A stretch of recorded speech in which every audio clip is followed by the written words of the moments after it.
bon xam naa ni jaaxal na ñu bëri parce que comme li ñu fi doon waxee mooy affaire caution yeeg yooyu. parce que quand tu donnes une caution aussi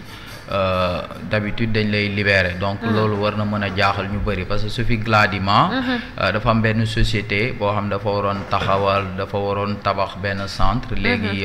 ci marché boobu noonu moom lu ñu ko accusé ci rapport Cour des comptes bi mooy dafa génnee xaalis avant même l'exécution du marché. te loolu c'est interdit par le code des marchés publics. léegi lu mën a jaaxal ni ci mooy pourquoi elle n'a pas bénéficié d'une liberté provisoire wala pourquoi elle n'a pas été mise sous bracelet électronique wala sous contrôle judiciaire loolu mën a jaaxal ñu bari mais quand même quand tu regardes l'article 140 du code de procédure pénale ak l'article 152 ak 155 du code pénal di nga xam un peu pourquoi kenn kiiw ko parce que nee nañ la quand même bu fekkee ni yow dañ lay toppee ci xaalis bu fekkee ni yow tey jii nii teg nga benn caution boo xam ne c'est équivalent à la somme comme par exemple 73 millions yi bu fekkoon dafa génnee 73 millions teg ko ci table bi war nañ ko mën a may bàyyi négandi ko wala ñu def ko sous contrôle judiciaire mais quand même loolu ça dépend de l'appréciation du juge parce que dañ leen a moom mooy apprécier bu fekkee ni yow teg nga xaalis bi sax ci table bi moom mooy xool ndax effectivement donte teg nga xaalis bi ci table bi est-ce que amul risque pour nga fuir maanaam pour nga daw loolu benn paramètre la boo xam ne nii juge d'instruction bi da ci bàyyi xel beneen paramètre bi mooy est-ce qu'il amul benn risque tey ji yow nga dem maanaam waxtaan ak ñeneen ñi nga xam ne ni da ngeen sekk dossier bi pour ngeen mën ci déggoo pour mën a coordonner un peu seen témoignage yi ngeen di ko def par rapport au dossier loolu c'est un autre aspect c'est une manière de dire que aussi c'est pas parce que yow tey jii nii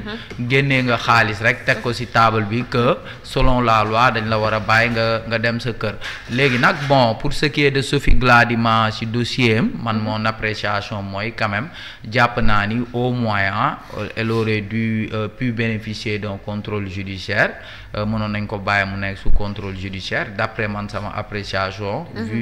vu d'abord ce qu'elle représente vu que aussi société bi nga xam ne nii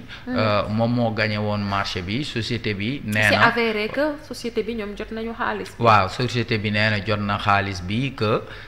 benn problème rek moo amoon mooy site bi nga xam ne nii dañ fa waroon defar centre bi site boobu moo disponible woon mais ñoom jotoon nañ jënd matériel yeeg yëpp donc bon loolu moom mooy expliquer te moom nee na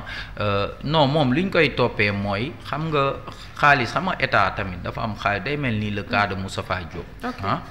parce que Moustapha Diop on dit que xam nga dafa am compte yoo xam ne nii c'est au niveau du trésor am na compte au niveau des banques am na compte au niveau de la BCEAO tout ça léegi compte au niveau du trésor dañ ne dafa jël xaalis bu nekk ci benn compte bi dem tijji beneen compte def ko fa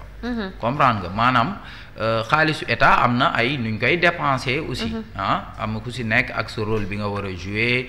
am na ki nga xam ne moo war a fay am na koo xam ne nii moom mooy ordonnancer dépenses yi léegi à chaque fois day mel ni yow tey rek benn ministre même si bu fekkee yow yaay ordonnateur principal dépense booy def aussi sa DAGE da ko war a yëg ak yooyu donc am na ay porox ndoolu ay yoon yoo xam ne fa la ñu war a jaar pour dépenser l'argent public donc c'est dans ce cadre-là que tey Moustapha Diop certainement il sera auditionné par la commission d'instruction mais Sophie Gladima c'est par rapport ak xaalis boo xam ne nii tey société gagné na état mais avant même exécution du marché nga yëkkati xaalis jox ko comprendre nga moom loolu lañ koy reprocher mais d'après man ni ma comprendre des situations parce que peut-être xam nga ci contexte bi aussi xamoo ci ban contexte la tolloon ak tamit nan la yàqantee woon pour loolu am parce que à un moment donné si on se rappelle bien ci période Covid bi en 2020 amoon na benn décret boo xam dañ ko génnee woon pour suspendre pour maanaam def ay dérogations ci code de passation des marchés publics. Est-ce que loolu ça a été pris en compte par le rapport la Cour des comptes bon loolu c'est à voir mais jàpp naa ni pour ce qu'elle a représenté ak le fait que tey société bi nga xam ne nii moom moo gagné woon marché bi taxaw ne ils sont prêts à rembourser quand même je pense que loolu ce sont des circonstances atténuantes bu fekkee ni société bi dafa taxawoon ne Sophie Gladima joxuma xaalis ak yooyu là on pourrait comprendre mais daal nañ jàpp ni kii bi nga xam ne nii moom lañ leen toppee actuellement tey il suffit pas seulement nga jël xaalis bi teg sur la table rek que ñu bàyyi la loolu ça dépend de l'appréciation du juge d'instruction même si l'article 140 dit que booy joxe xaalis bi tu dois donner bu fekkee xaalis dafa toll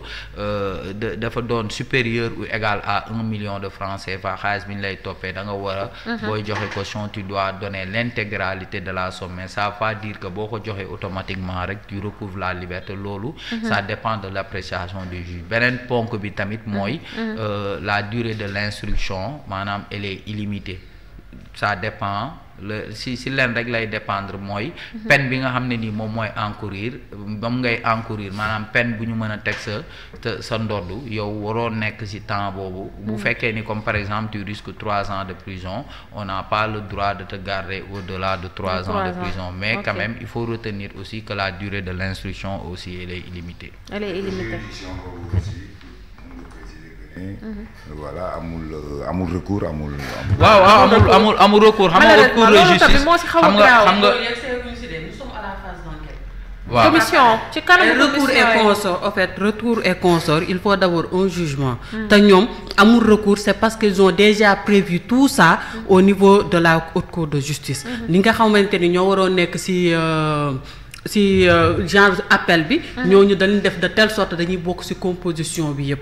léegi loolu moo tax du am recours mais loolu c'est après le procès en fait c'est après mais pour l'instant c'est juste l'instruction mais quand même au niveau de la phase d'instruction aussi il est possible de faire des recours xam nga phase d'instruction aussi yow tey mën nga nekk ci phase d'instruction kon dégg nga ko ci dans le cas de Lat Diop wala ci yeneen dossiers yi parce que mën nga dem ba ci biir tu demandes une liberté provisoire si elle t'est refusée tu n'as pas la possibilité tey de faire un recours parce que y a pas comme dans le cas de Lat Diop y a pas de chambre d'accusation boo xam ne tey bu fekkee ni laaj nga bàyyib négandiku tey buñ la ko bañalee fan ngay defee recours pour kii wak yooyu donc deux degrés de juridiction boobu tamit amul au niveau de la phase d'instruction tamit amul aussi au niveau buñ demee ba àtte la ba pare ça aussi c'est important à préciser donc xam nga la haute cour de justice aussi man c'est mon avis je le dis partout je pense que c'est une juridiction politique créée par des politiques taillée sur mesure pour mener des politiques vers l'échafaud et quand on te mène vers l'échafaud ta seule chance mooy quand tu fais face à la haute cour de justice mooy peut-être la phase d'instruction parce que la phase d'instruction boo xoolee ñi fa nekk elle est composée exclusivement de magistrats et magistrats ñoo fa nekk même si tamit si phase boobu aussi comme ni ñu ko waxee au niveau de la phase d'instruction aussi il y a pas possibilité de faire recours. loolu moo ci sa xalaat daal kiiwu politique la haute cour de justice merci beaucoup Omar. Seynabou Sophie Gladima moom instant bi mu ngi camp pénal.